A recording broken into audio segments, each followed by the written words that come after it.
Hello, everyone, and welcome back to Line Change, the NHL betting podcast from the Action Network. My name is Michael Leboff, and joining me are my co-hosts and friends, Nick Martin and Tim Kalinowski. Together, the three of us are going to break down the Game 7 between the Oilers and Canucks on Monday night, and then we will talk about the Eastern Conference Finals between the Rangers and Panthers, which start Wednesday. We'll talk Game 1 there, and then we will reconvene again after that game to talk about the Western Conference Finals, Game 1 and Game 2 for the Rangers and Panthers, and that'll be the cadence. You can figure it out from there. But we'll get right into it with the Oilers and Canucks. Edmonton with a comprehensive victory in Game 6 on home ice to send the series back to Vancouver for a do-or-die Game 7. And the big news today was that the Canucks will be without Brock Besser, who has been their most impactful forward,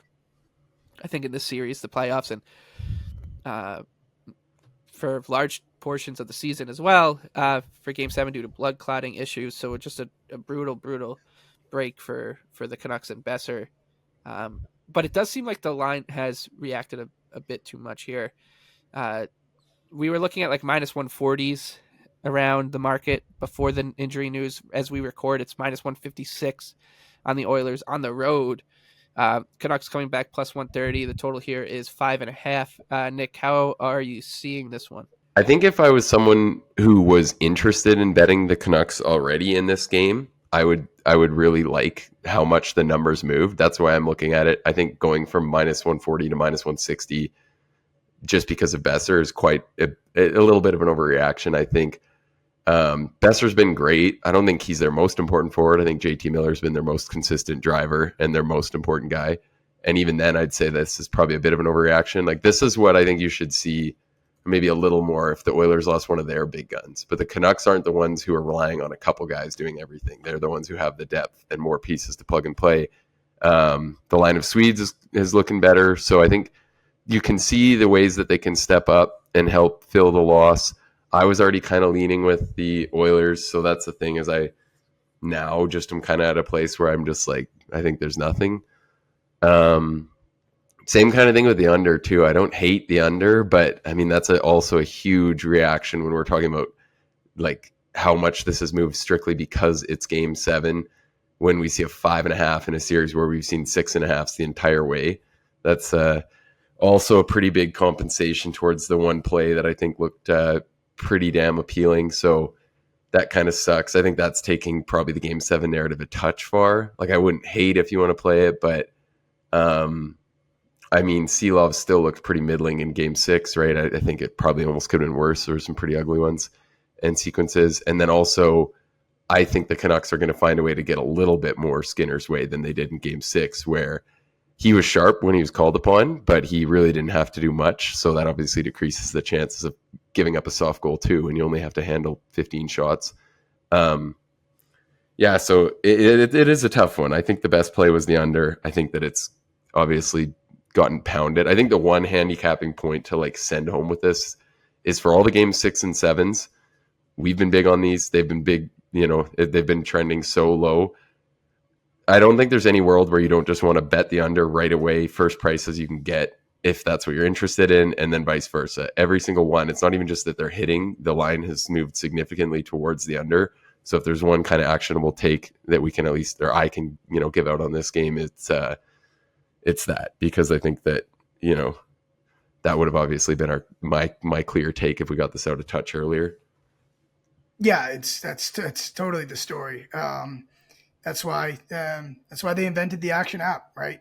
So you can, more than just podcasts, you have to see, people. Nick, you logged it, I think, the second that game ended, and it reminded me to do the same as I was brushing my teeth, getting ready to go to bed, and that's kind of how it's working. In terms of the Besser news, like I've time and time again felt like Vancouver has had value in this series. Yes, it seems like an overreaction in terms of the line, but it definitely does scare me in terms of just Vancouver's, like, I don't know, maybe their psyche. Like, I guess you could kind of compare it to what Colorado went through and, the Nichushkin situation, but that was the day of the game. So I don't know. I feel like psychologically it could be tough, but the fact that they have a day to kind of get through it or figure out what their plan of attack is. I just think this is going to be a low scoring game, and the total going down reflects that. If I had to pick a side, I would bet Vancouver just because of the number. I just think it's a really coin flip game, and you're going to see a lot of ice time for Edmonton Stars. All those things that have been consistent with the series, I expect that to continue.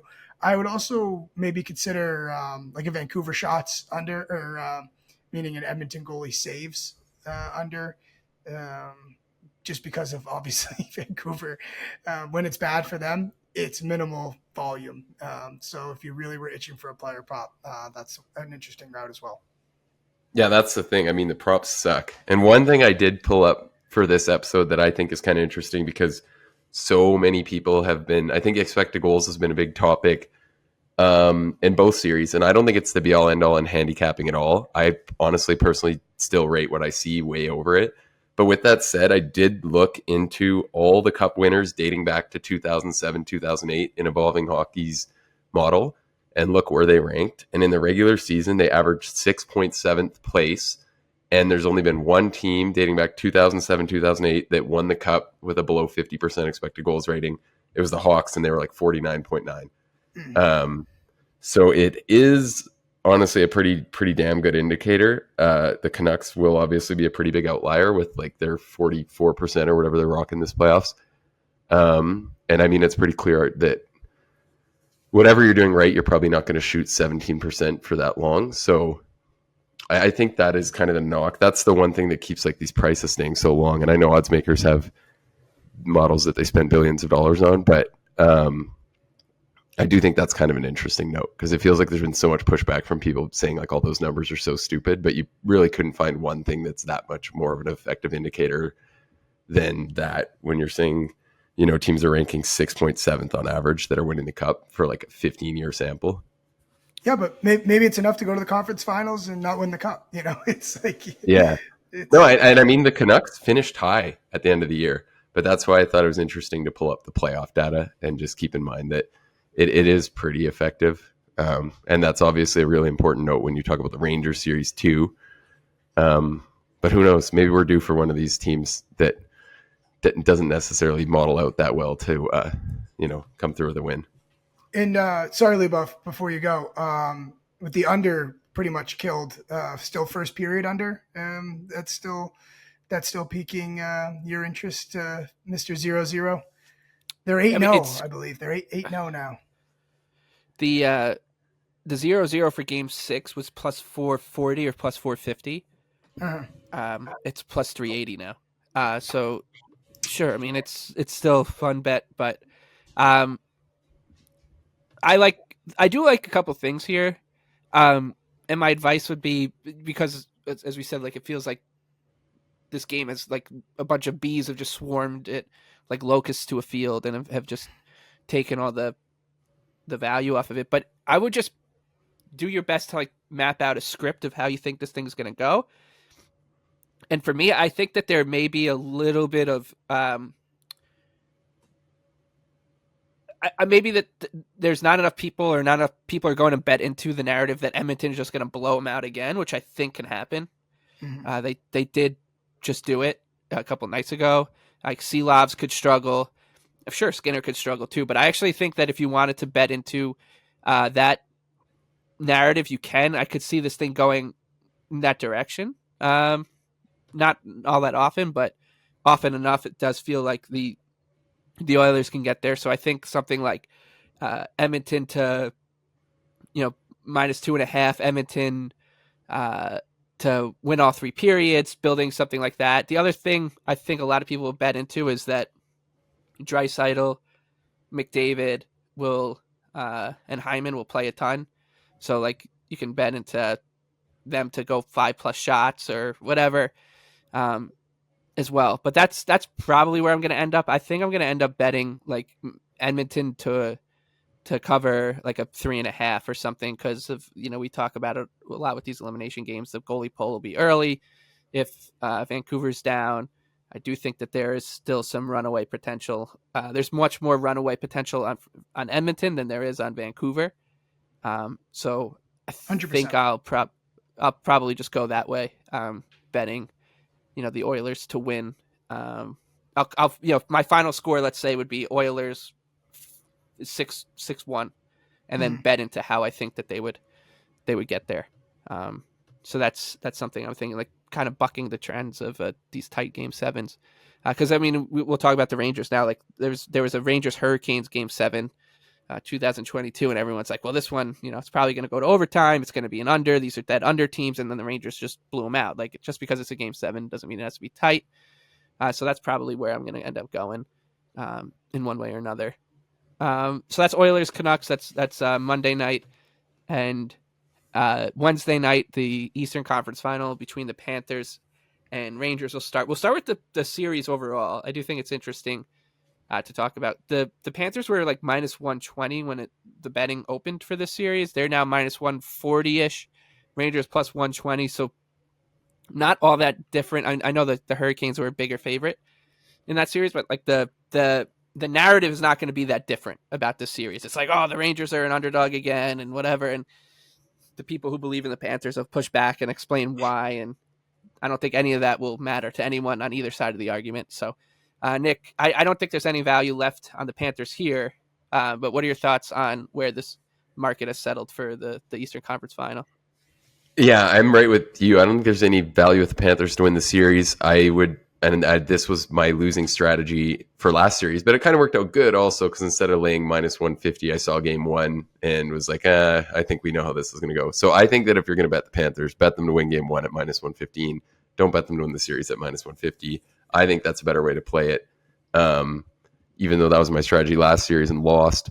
And the one thing that I think, like the Rangers, I think deserve a lot of credit for the way they beat Carolina. Like, I don't really feel like they just got lucky at all. I think that they did do a lot of things well, and I feel like I do view them as a better team than I did prior to that series. But the main reason I think this price is still fair is I just think the Panthers are a significantly better team than Carolina at this point. I think we've kind of seen that the last 2 playoffs. I thought the Panthers were pretty excellent overall versus Boston. They were really good versus Tampa. I think that they've beaten 2 pretty strong teams that have had playoff success in convincing fashion. So I'm really high on the Panthers right now. And for that reason, I think that the series price is accurate. I'm still leaning towards, I would lean towards betting them, but I prefer just taking a shot on them in game 1 with that number being so short. Yeah, I'm 4-0 this playoff betting this bet, and I'm gonna go back to the well again. Over 5.5 games, minus 188. I just the margins are really thin here. I can see a number of ways that this thing goes back and forth. I think especially too with the Rangers being a strong home ice team.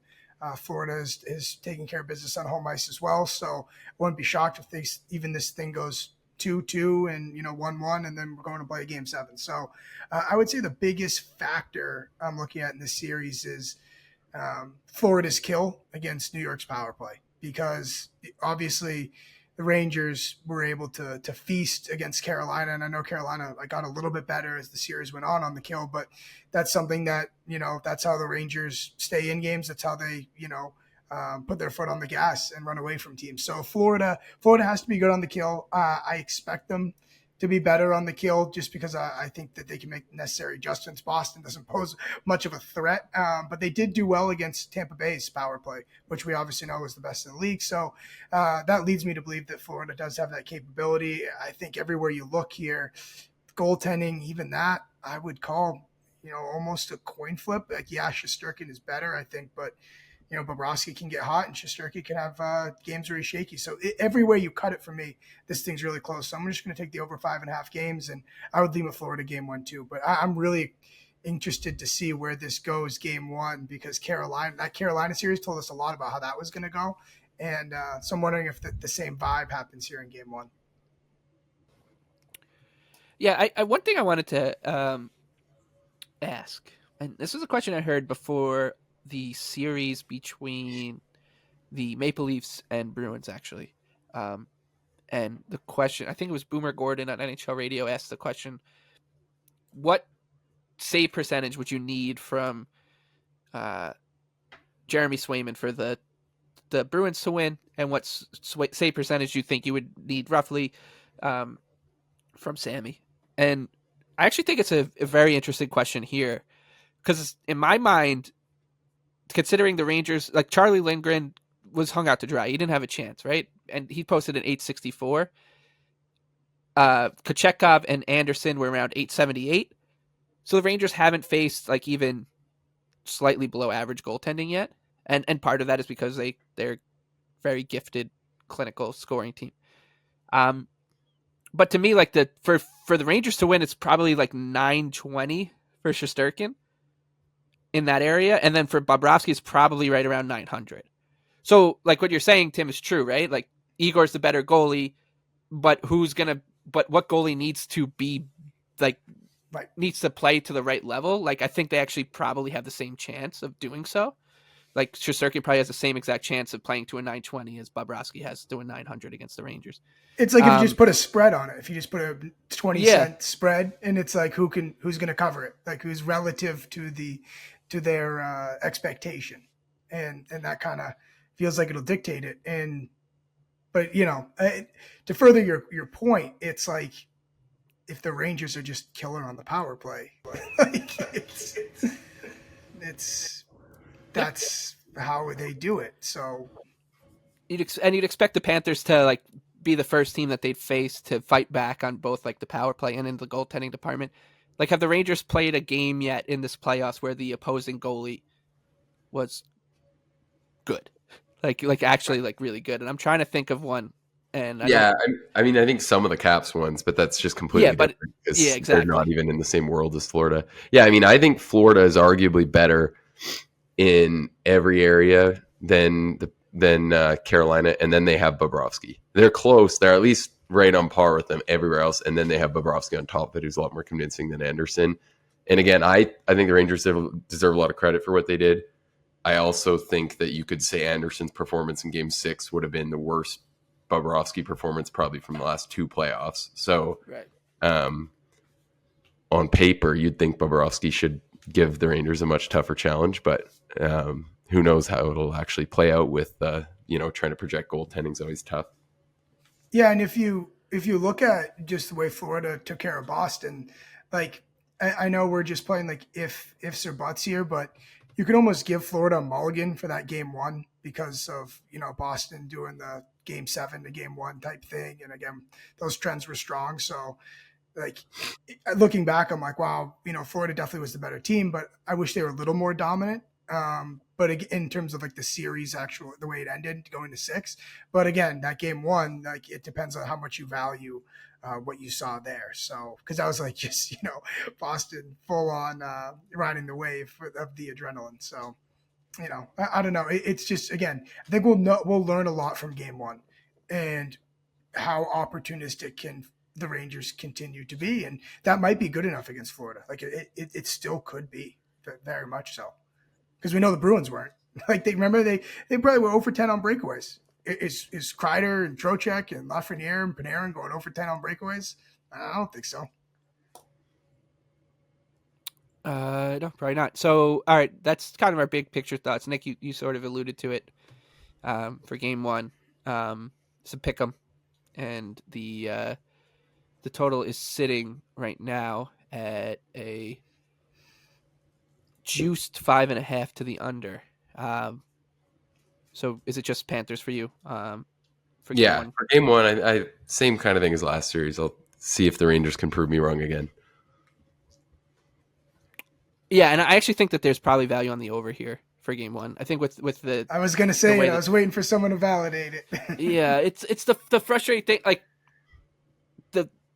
like we know how the Panthers like to play, and if you're gonna toe the line against the Bruins, it's one thing. And I know that they played the Lightning already and did a great job against that kill, so perhaps I'm underrating it. But it seems like Ranger games, referees are always happy to call just about everything. And you know what? And on top of that, Leboff, if you remember the way that Boston-Florida series started with them having to do the league will be heavily, scrutinizing, Game 3 or whatever it was, they could be saying, hey, Florida's the type of team, let's get on this from the jump here, league officials. Like, so if there's a time for power plays, I think it could be coming early here. I think the NHL is probably feels like they left one on the maybe a little bit embarrassed with the whole Sam Bennett situation that they really kind of missed one. So I think Florida could be a team that right off the jump, it's like, okay, we got to take control early here.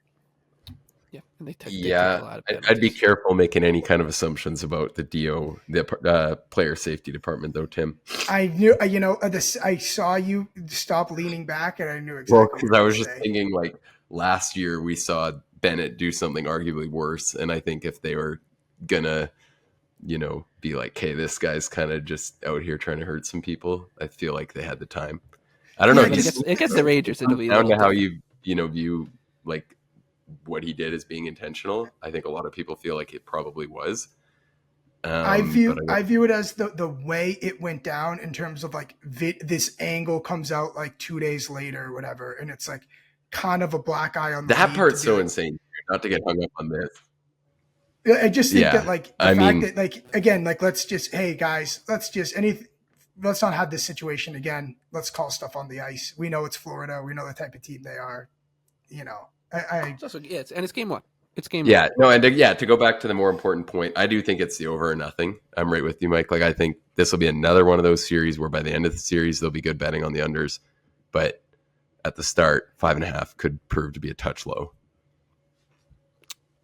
All right. Real quick. Any sort of player props that you'd look at to lead the series in scoring or along that lines for this one? Feels like this they're always hard to. I think Lafreniere ended up leading. Oh no, it was Kreider because of the hat trick, I guess. But he ruined Gensel. Yeah, exactly. Would have been a dead heat, but still. The only one I can like think of that maybe has like a shred of value here. Reinhardt's the favorite. Verhaeghe's right there. They're like, and Panarin's right there too, between 5 and 6 to 1. Kachuk 6 to 1. Then it's Kreider, Barkov, all under 8 to 1. So it's really like just pick one of those. Like that's what the book's saying, and beat us if you want. But I will say that I do think there's maybe a little bit of value on Tarasenko at 27 to 1, just because he's going to get power play time and play in the top 6 on the top line. And you could talk revenge narrative too, I guess, a little bit, but also he can get hot in a hurry. So if it is like a shorter series and he just has a big game or two, 27 to 1, I think is fine. Any other names? He's gonna shoot the puck though. He's gonna shoot. Yeah, I mean, he's been saving it. Tank's been saving it. I don't know if he's that good anymore, but I kind of like the chalky. I'm split between Verhaeghe and Kachuk. I feel like one of them would be my pick if I had to. I would. I'm looking. I want to take a most points in series, like an Adam Fox, 28 to 1. Possibly get hot on the power play, something like that. I wouldn't mind a little taste on, like, if you're going to take one of those big dogs, like Leboff said, pick one of them. And then I like a longer shot, like a Montour or a Fox. If it's just power play points, let's get some secondaries as a long shot. Yeah, Montour and 110 to 1 isn't a bad one. All right. So that does it for the Game 7 Eastern Conference Final. We'll be back after Game 1 between the Panthers and Rangers on Wednesday night to preview the Western Conference Final and Game 2 of that Eastern Conference Final. So for Tim and Nick, I'm Michael. Thank you for listening, rating, reviewing, subscribing. Thank you to our producer, Noah. We'll see you soon.